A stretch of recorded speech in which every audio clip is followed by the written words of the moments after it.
is the first thing you notice, and the last you understand. A car's paint is its most visible surface, yet its most sophisticated technology of all. That glossy shell is not mere decoration. It is armor against sun, rain, salt, and time, the product of well over a century of chemistry. Behind that shine sits a hidden race, fought in labs, over color that is fast to apply, cheap to produce, and built to last for years. This is the story of automotive paint, told through the technologies that transformed it. Each breakthrough solved one seemingly impossible problem while quietly creating the next. It begins in an age when a single car took weeks to dry, when every finish was brushed on slowly, one careful coat at a time. From there, color arrives in a rush, sparkle follows in a flash of metal flakes, and lasting durability becomes the new obsession of every car maker. Then the chemistry itself turns green, as strict new clean air rules force the paint to reinvent itself, trading its harsh solvents for water without losing its shine at all. 6 technologies, one relentless pursuit of the perfect finish. To understand the cars we drive, we begin where it all started, in the age of black.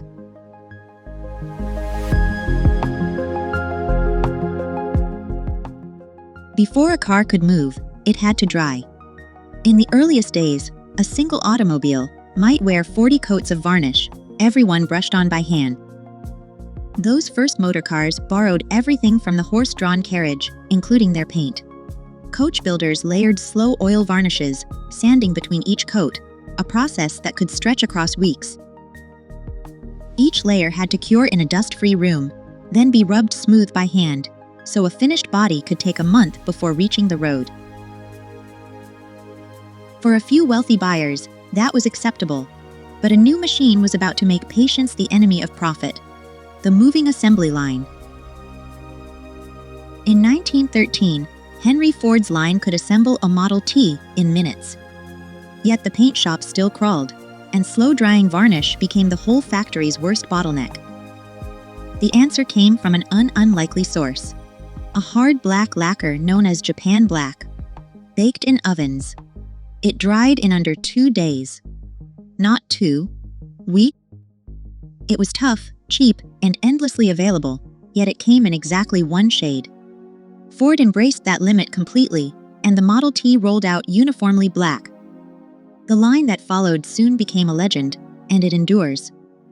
Any customer can have a car painted any color he wants, so long as it is black. But black was never really a choice, it was a compromise. Buyers wanted color, and the paint that could deliver it was already brewing in a lab.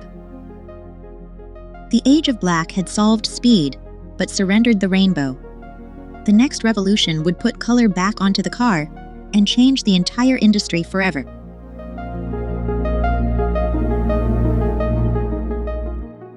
Then, almost overnight, the world turned to color. In 1924, one new paint shattered the black monopoly and repainted the whole industry in a single stroke.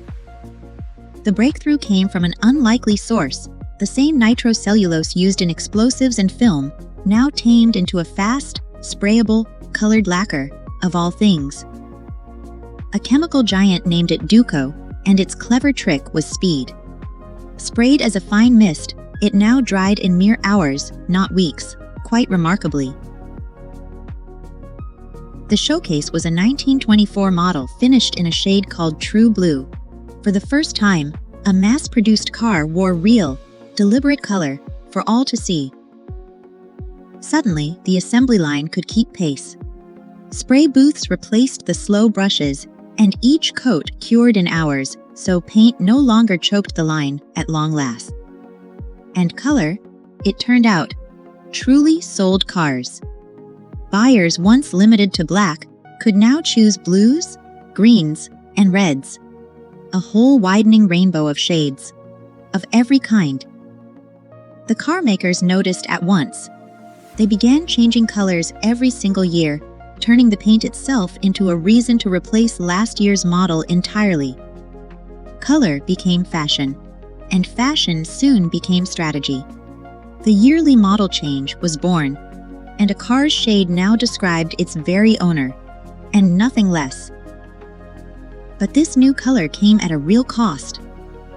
Lacquer went on thin, needing many coats and endless polishing, its shine fading fast without steady care, sad to say. Still, there was no going back to black. Color was permanent now, and the next race would be making it far tougher and much easier to care for.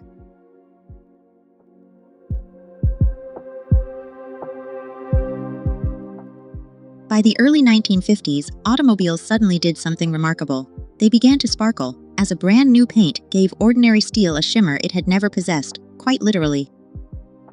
The secret ingredient came home from the war. Surplus aluminum from fighter planes was ground into microscopic flakes and stirred straight into the paint of all places. Those tiny flakes acted like countless little mirrors. They caught the light, threw it back, and gave the surface a deep, shifting sparkle, remarkable to behold. At the same time, chemists delivered acrylic lacquer. It shone brilliantly without endless hand-rubbing, and resisted the fading sun far better than the old finishes, thankfully enough.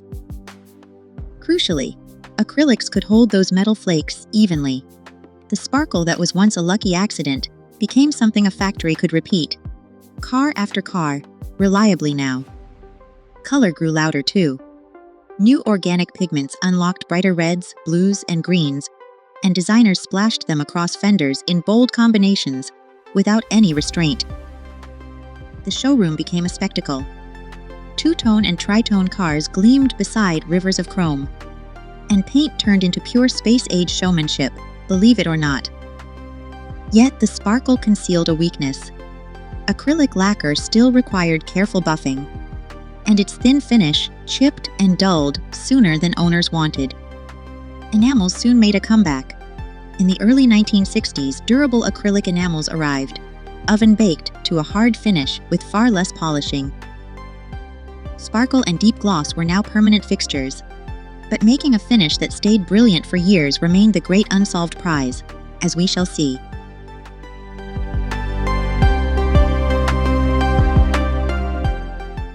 By the 1980s, a fresh demand reshaped the paint shop.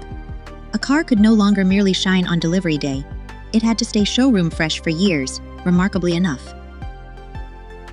The older single-layer finishes tended to fade and chalk over time. Beneath sun and weather, last season's proud gloss gradually turned dull and utterly lifeless, sad to say. The solution was elegantly simple, in hindsight. Instead of one coat doing everything, the finish split into two distinct layers, each with a single job, at last. First came a thin base coat carrying nothing but the color. Then, over it, a crystal clear top coat was sprayed to seal and protect that color, completely. That clear coat changed everything. It added a deep, glassy shine, and it shielded the color beneath from the sun's punishing ultraviolet light, remarkably well. Metallics loved it most of all. The tiny flakes now floated in the base coat and gleamed up through the clear layer, as if trapped in glass, beautifully. But a second pressure was building outside the factory. The solvents that carried these paints were filling the air with pollution, and regulators noticed, understandably. In 1988, California struck first. New clean air rules sharply capped how much solvent a body shop could release into the sky, once and for all. The industry's answer was water. A waterborne base coat could carry color with far less solvent, though the earliest versions fought the painters every step, frustratingly so. Yet by the 1990s, the chemistry finally clicked. The modern finish had arrived, durable and deep and far cleaner, with only refinements still to come, as we shall see.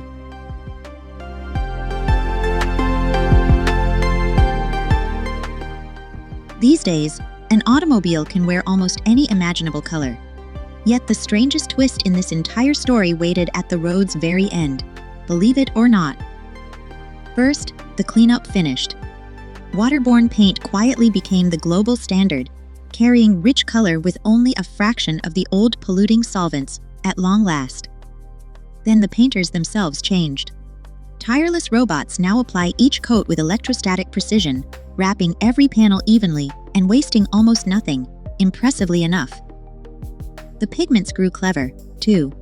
Pearlescent flakes of mica bend and scatter the light, so a single color seems to shift and glow as you move, quite magically. Some finishes went further still. Color shift paints flip from one hue to another as you simply walk around the car, like nothing ever seen before. Remarkably so.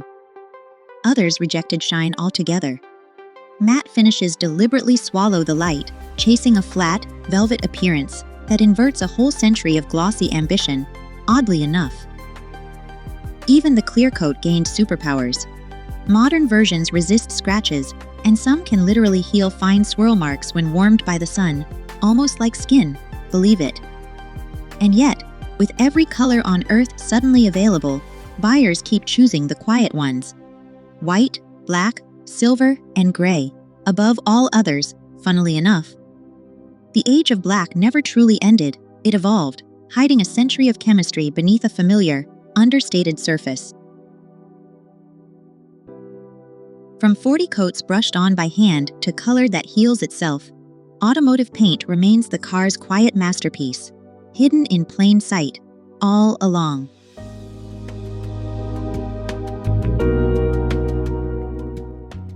For a century, paint answered to a single judge, the human eye. But the newest cars are watched by something else entirely, and the finish must now satisfy machines. A modern car reads the road through cameras, radar, and laser light. Its paint is no longer just a color. It is the surface those sensors must see through, quite literally. And here, the old favorite betrays them. Deep carbon black drinks in the near-infrared beams that self-driving lasers depend on, leaving a dark car almost invisible to LiDAR. So chemists reinvented black itself. New pigments let a glossy, dark body bounce that unseen laser light straight back, so even a black car now stands out clearly to the sensors. The secret is a hidden double layer. A reflective base throws the infrared upward, while a dark, see-through topcoat keeps the rich color the human eye still expects. Radar posed a stranger problem. Behind many bumpers hides a radar eye, and the aluminum flakes that make silver sparkle can scatter its beam, so those panels need radar-friendly coatings. Even a simple repair has changed forever. Over a sensor, the paint must lie perfectly even, with no blending and no extra thickness, and the car is recalibrated before it returns to the road. The coating is learning new tricks too. Water-shedding, self-cleaning surfaces keep cameras clear, self-healing clear coats erase fine scratches, and the finish quietly joins the safety system. Some paints now battle the sun itself. Infrared reflective coatings keep an electric car cooler, easing the load on its battery and coaxing a little more range from every single charge. From 40 coats of varnish to a surface that sees, cleans, and cools, the finish keeps reinventing itself. Paint's next century has already begun, hidden in plain sight, as ever.